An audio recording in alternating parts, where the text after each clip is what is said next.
Do you want to add your own music and custom audio to your TikTok videos?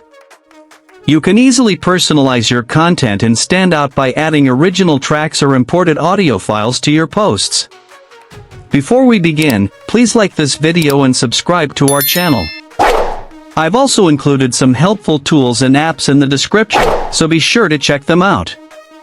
To add your own music to your TikTok video, first, open the TikTok app on your mobile device. Once you are on TikTok, log into your account if you have not already. Now, tap the plus icon at the bottom of the screen to create a new post. From here, record a new video or tap Upload to select a clip from your device gallery. Once uploaded, you are on the video editor screen. From the editor screen, tap Add Sound at the top of the screen.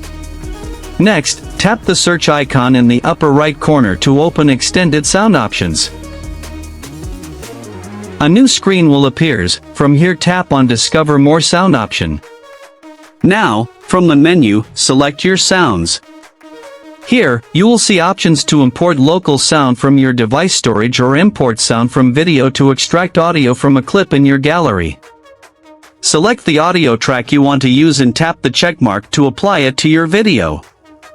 You can also tap the scissors icon to trim and synchronize the music with your video footage. Once you are satisfied with your audio, tap Next to reach the final posting screen, add your caption and tags, then tap Post.